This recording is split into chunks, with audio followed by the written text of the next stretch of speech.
Musk's SpaceX is known for its frequent launches, which now dominate the space industry. But what many of these rockets are launching is just as important for the company as the launches themselves. Broadband mega constellation Starlink. And we saw this garland of little lights, one after another, absolutely perfectly sequenced, and it was Starlink. Starlink is SpaceX's answer to providing global, high-speed internet coverage using a network of thousands of satellites buzzing around the planet in a region known as low Earth orbit, about 342 miles above the Earth's surface. While Starlink may be a business unit within the broader SpaceX company, it's seen as crucial to its overall goals of making humanity multiplanetary and exploring bodies like the Moon and Mars, because Starlink is seen as an economic engine for the company. SpaceX reportedly generated $1.4 billion in revenue from Starlink in 2022. In early November 2023, SpaceX CEO Elon Musk announced that Starlink had achieved break-even cash flow. Starlink's importance to SpaceX overall as a company is imperative. Euroconsult estimates that optimistically by the end of 2023, this business of Starlink could represent upwards of 40% of SpaceX's overall business.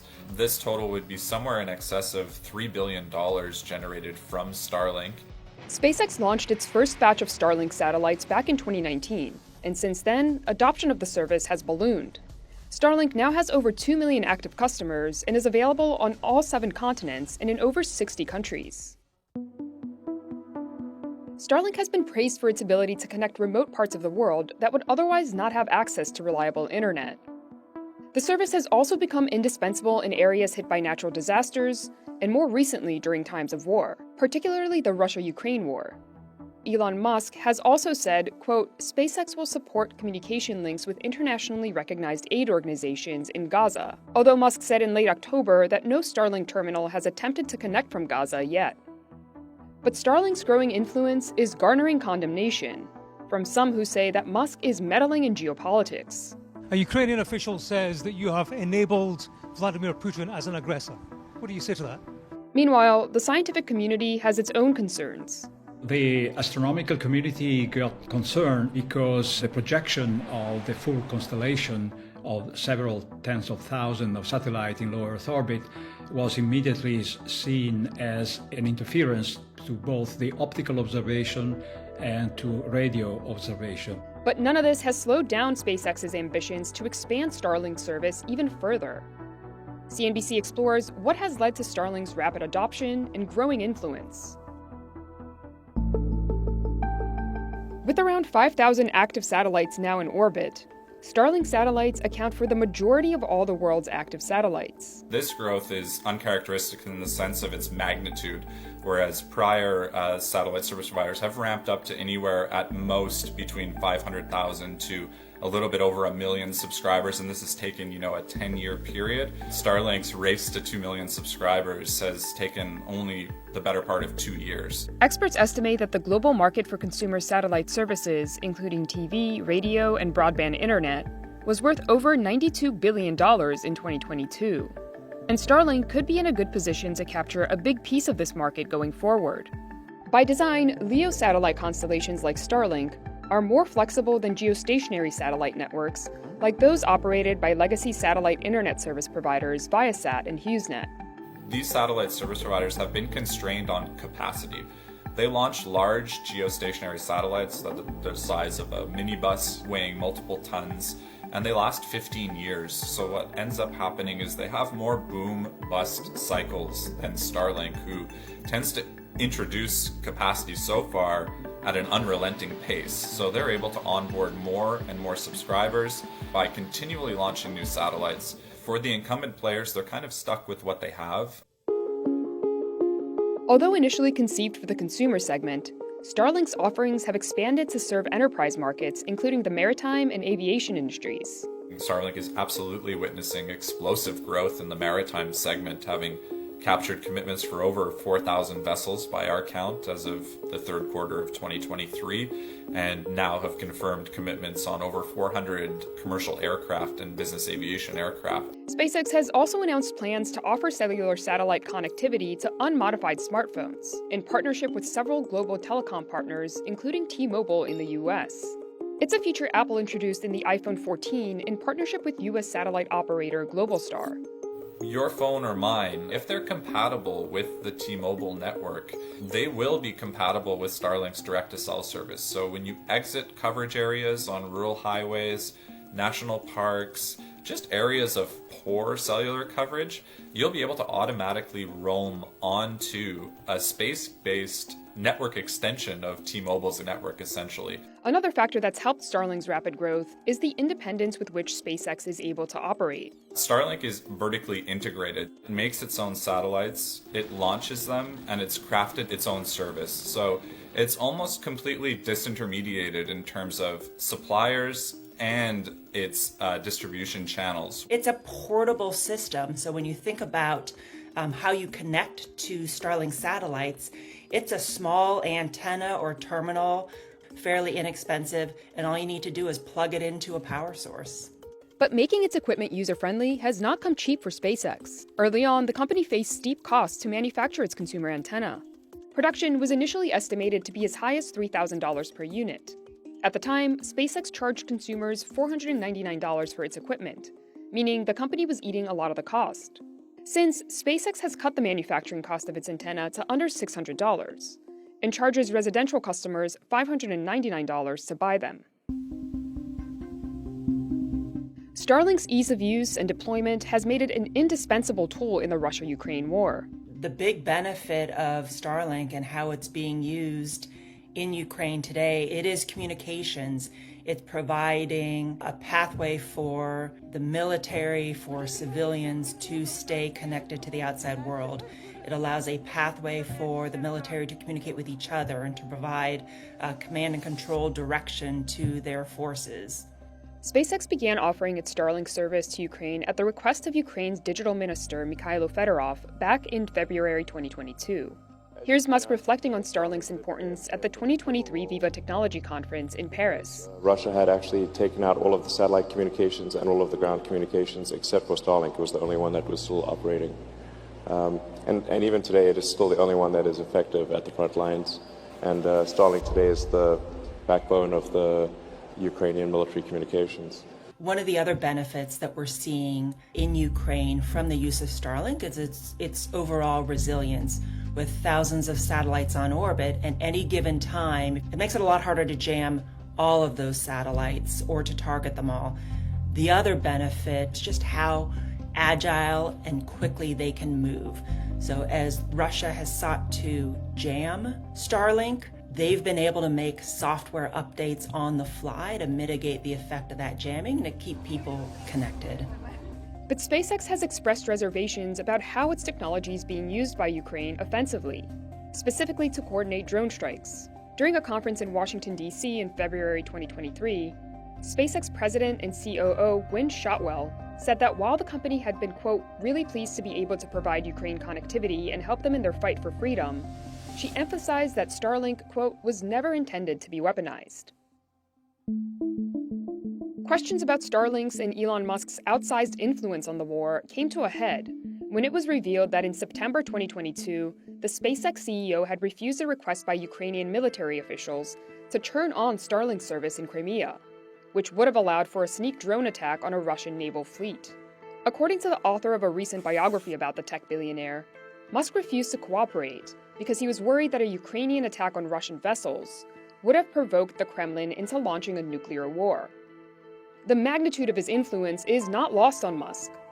At one point, the SpaceX CEO wrote, quote, between Tesla, Starlink, and Twitter, I may have more real-time global economic data in one head than anyone ever.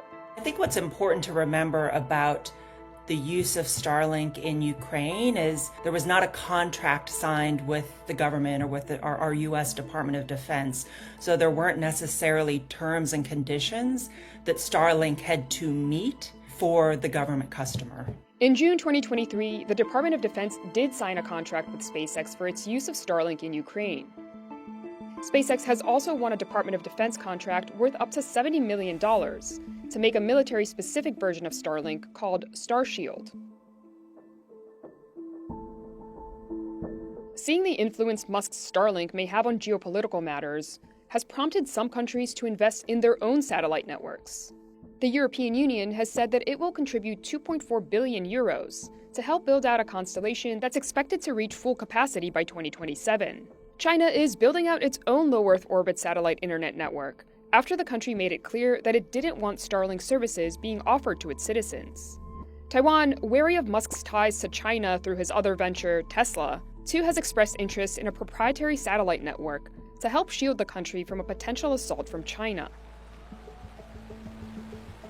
SpaceX has said that it eventually wants to launch as many as 42,000 Starlink satellites into orbit. Competitors including Amazon, Eutelsat OneWeb, and Telesat want to launch thousands more satellites. And that's not even counting the several nations planning their own mega constellations. The concern of the astronomical community is mainly due to the fact that these satellites are very numerous. We are moving from the 2,200 satellites of 2-3 years ago in orbit to something that will be 40,000 or even 100,000 satellites.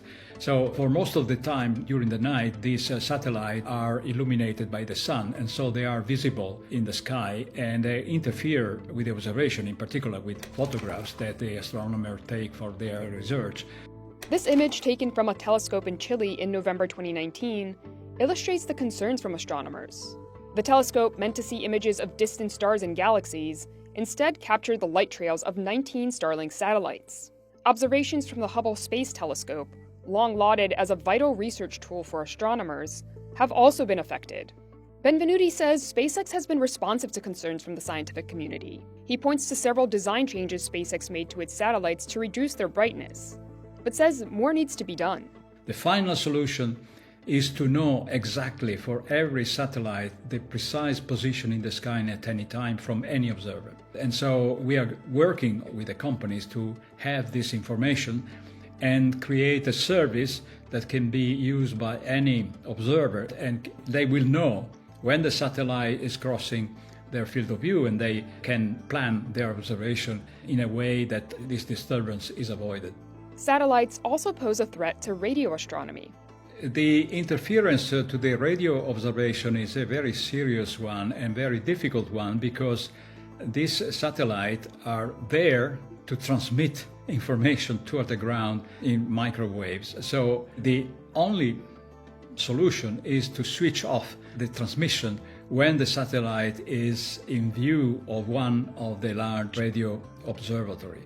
So what we are trying to do now is to negotiate with the company to have they switch off the transmission when they are over these facilities.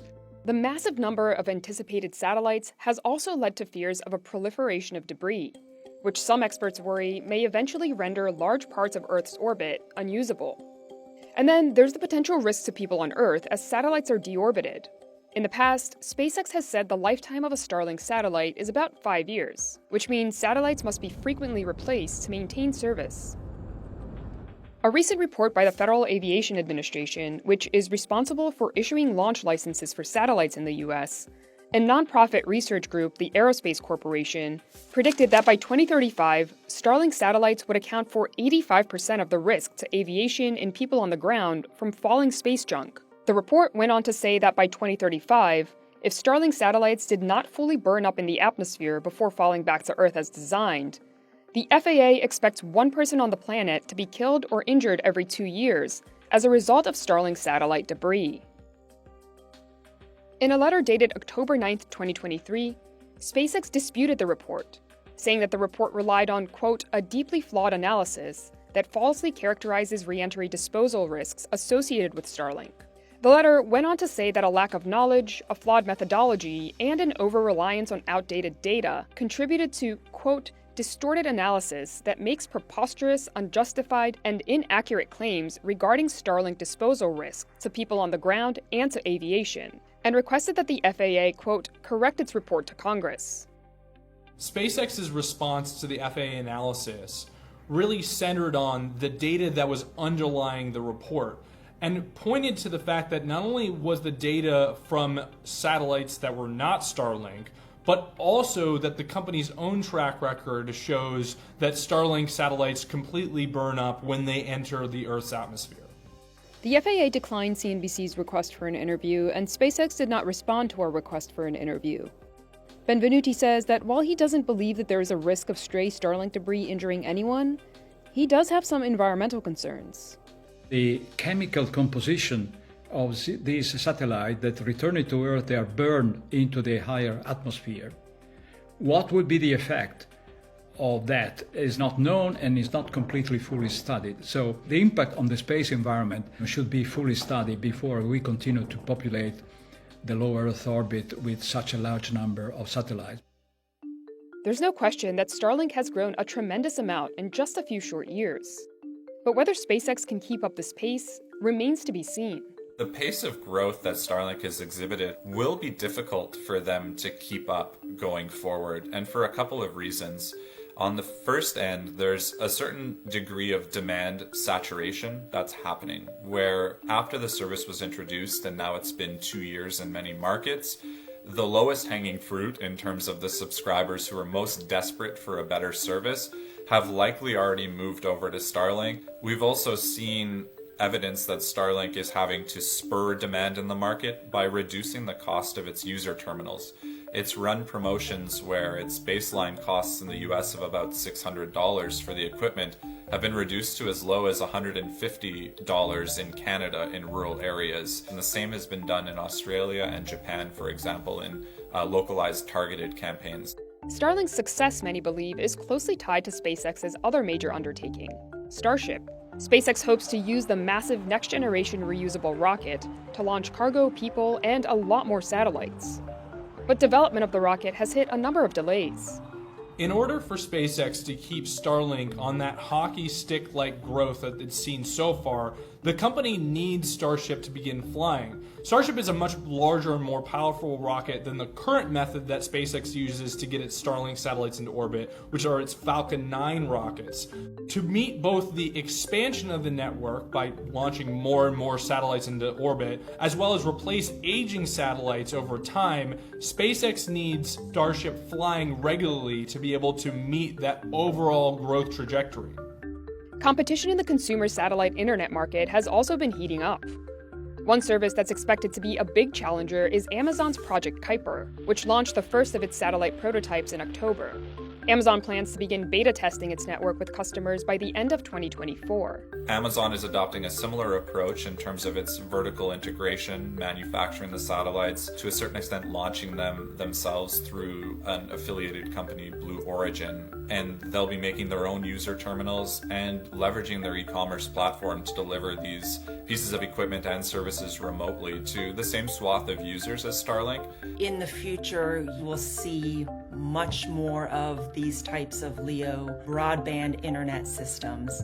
It provides a tremendous amount of flexibility and mobility, and that is tremendously powerful, not just for national security, but to connect disadvantaged populations, rural populations that don't have that kind of connectivity today.